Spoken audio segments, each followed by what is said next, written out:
अस्सलाम वालेकुम। तमाम तारीफ़ें अल्लाह की, मेरी क्या तारीफ़ होनी थी, लेकिन मेरा एक ब्रीफ सा इंट्रोडक्शन ये है कि मेजर मैसम रज़ा मेरा नाम है, सियालकोट से मेरा ताल्लुक है। आर्मी ज्वाइन की 1989 में और सर्व किया 2011 तक। मिलिट्री पायलट था, हेलीकॉप्टर भी उड़ाए, जहाज़ भी उड़ाए, बड़ी जंगें भी देखी, वज़ीरिस्तान वाली, ज़लज़ले जैसे ऑपरेशन भी किए। एक बड़ी हैपनिंग लाइफ गुजारी। थ्रेट्स भी थी, थ्रिल भी थे, सेवियर भी थे, खुद खतरों में डलते भी थे, लोगों को खतरों से निकालते भी थे, एंड अल्हम्दुलिल्लाह फुल ऑफ इवेंट लाइफ गुजारी। और उस लाइफ में एक ऐसा वाकया जिसने मेरी बिल्कुल जिंदगी, मेरी सोच और मेरी आने वाली नस्लों की जो फ्यूचर प्लानिंग थी वो चेंज कर दी। वो वाकया यूं था कि 1987 में मैं आर्मी की तरफ से एक फ्लाइंग कोर्स पे मुझे जॉर्डन मेरी सिलेक्शन हुई, जो 90 दिन का कोर्स था, 3 महीने का। ये फ्लाइंग के छोटे छोटे कोर्सेज आपकी मिलिट्री लाइफ में आते रहते हैं। खैर मैं 1997 में मैं जॉर्डन पहुंचा, तो वहाँ मिलिट्री बेस है, किंग हुसैन मिलिट्री बेस। वो एक उनका छोटा सिटी है, अल मफाक में वो बेस है, किंग हुसैन मिलिट्री बेस। जब वो उनके कर्नल साहब थे, कर्नल हुसैन नाम था उसका, वो जो उनके उसको जीवन क्वाड कहते हैं, जो कोऑर्डिनेशन करता था तमाम एलाइड ऑफिसर जो बाहर से आए होते थे उनकी रेजिडेंस। और जब उसने लिस्ट दी हमें कि कौन किधर ठहरेगा, तो उसमें वो एक फ्लैट था जिसमें 2 पायलट्स ने रुकना था। जो तमाम फॉरेन पायलट्स जितने भी थे वो 2-2 पेयर किया हुआ था। तो जो मेरे साथ पेयर था वो इजरायली पायलट था। मैं झंडा देख के इजराइल का, तो एकदम दुनिया में चंद ही वो कंट्रीज हैं जिनके झंडे देख के हम ऊपर से नीचे होते हैं, तो उनमें से लकीली एक इजराइल है। तो मैं एकदम आई वाज शॉक्ड। और मैं कर्नल हुसैन को मैंने कहा जाके कि सर आपको पता भी है कि diplomatically we are not aligned with Israel, so if you could change my flatmate. तो उसने एकदम कलम पकड़ा, उसने कहा हाँ व्हाई नॉट, यस। तो अच्छा, जब वो काटने लगा तो ऐसे मेरी तरफ ऊपर देख के मुझे कहता है, but just for your information that pilot of Israel requested me to be your flatmate.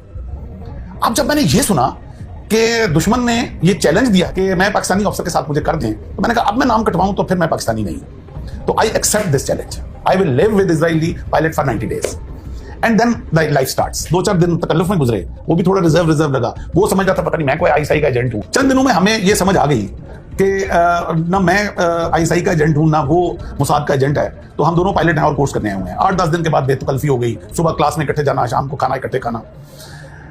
जब बेतकल्फी इस लेवल की हुई तो मैंने उससे पूछा, मैंने कहा you requested me to be your flatmate, he said yes. मैंने कहा is there any particular reason for that? तो जो उसका जवाब था शोएल का, वो मेरा लाइफ चेंजिंग, मेरी पाकिस्तान के साथ मोहब्बत उस दिन मुझे मेरी पैदा हुई मेरे अंदर। उससे पहले मैं बाय डिफॉल्ट पाकिस्तानी था, लेकिन मैं 1997 इस वाकये के बाद मैं बाय चॉइस पाकिस्तानी हूं। उसने जो जवाब दिया वो मैं बार बार इस कौम को वो जवाब बताना चाह रहा हूं। मैं इससे पहले वाली भी एक वीडियो में, मैं उससे पहले वाले एक प्रोग्राम में मैं बताता। ही सेड के हम पैदा हुए थे तो मां की गोद से हमें बताया गया था कि तुम्हारा दुश्मन अरब नहीं है, तुम्हारा दुश्मन पाकिस्तान है। कहता है उसके बाद मकतब में आए तो मकतब में हमें पढ़ाया गया कि तुम्हारा दुश्मन पाकिस्तान है। कहता है मकतब के बाद स्कूल में, मकतब उनके कहते हैं मदरसे टाइप को जो कंपलसरी है स्कूल से पहले।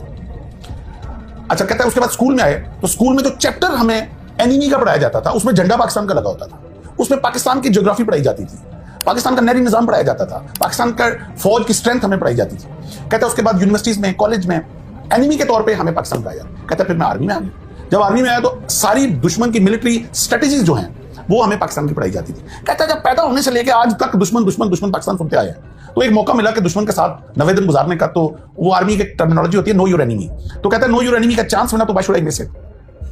मैं उसकी बात सुन के थोड़ा सा मैं हैरान हुआ। मैंने कहा शोएल ठीक है, हम आपको ड्यू टू मस्जिद अक्सा एंड ड्यू टू फलस्तीन हम डिप्लोमेटिकली आपको एक्सेप्ट नहीं करते, मगर इस लेवल का हमने कभी आपको दुश्मनी के भी काबिल नहीं समझा।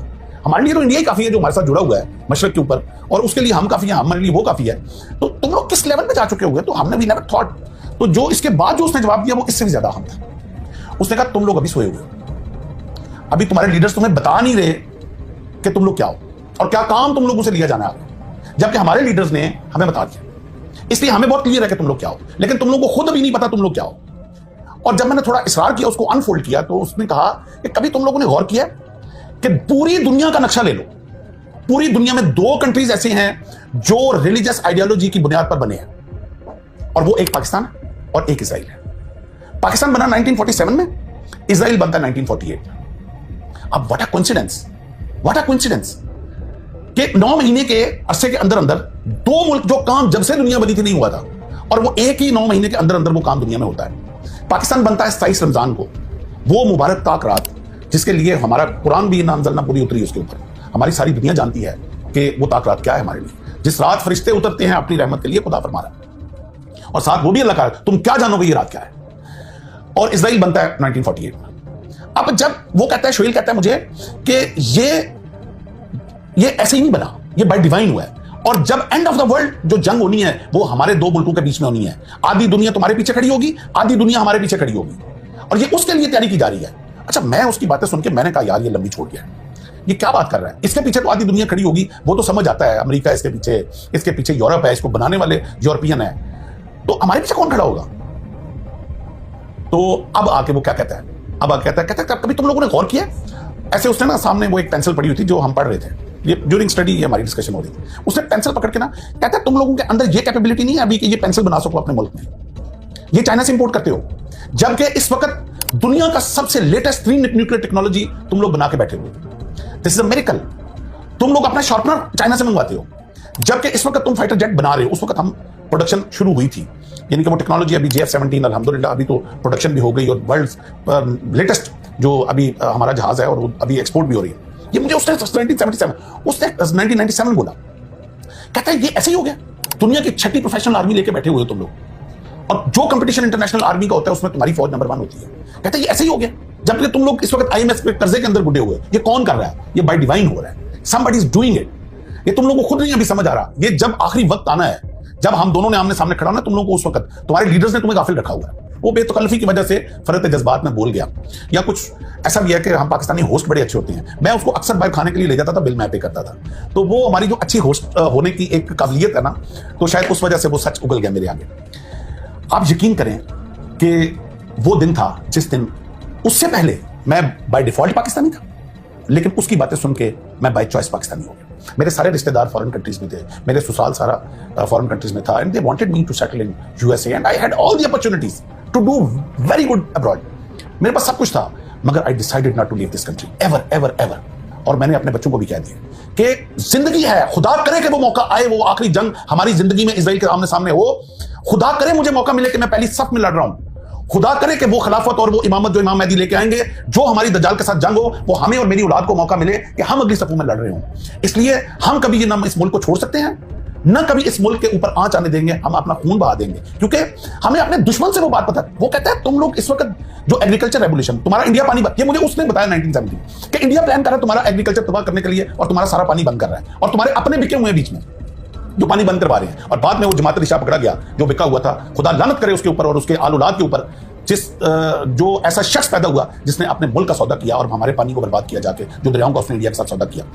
तो भाई ये हबील और कबील की जंग है, ये हक और सच की जंग है, ये डे 1 से जिस दिन इंसानियत बनी है ये जारी हुई, ये जंग जारी रहेगी। अब आपकी चॉइस है, आपने हक के साथ खड़े होना है या आपने बातिल के साथ खड़े होना है। ये जंग आदम के बाद हबील और कबील में जारी रही, ये मूसा और फिरौन में जारी रही, ये नबी करीम सल्लल्लाहु अलैहि वसल्लम और कुरैश के बीच में जंग जारी रही, ये बाद में हुसैन और यजीद की जंग है। ये हक और बातिल क़यामत तक रहेगी।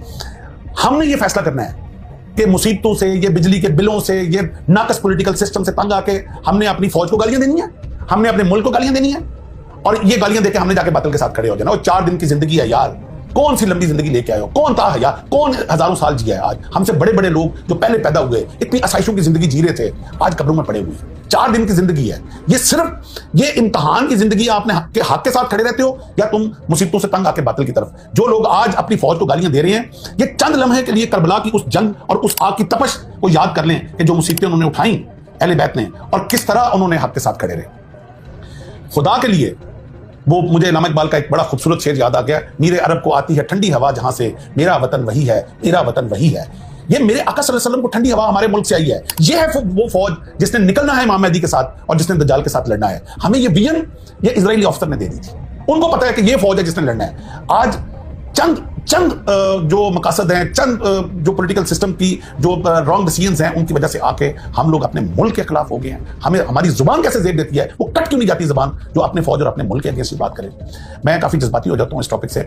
मैं चूंकि थोड़ा पढ़ने लिखने का थोड़ा शौक भी है, मैं एक शेर नवाबजादा नसरुल्लाह खान साहब का बड़ा मेरा वो एवर फेवरेट शेर है कि वो पूरी गजल है, वैसे तो मैं पढ़ सकता हूँ लेकिन वक्त की किल्लत की वजह से मैं एक शेर पढ़ूंगा कि वो कहते हैं कि कब अश्क बहाने से कटी है शबे हिजरा, कि रोने से रात का गम खत्म नहीं होता।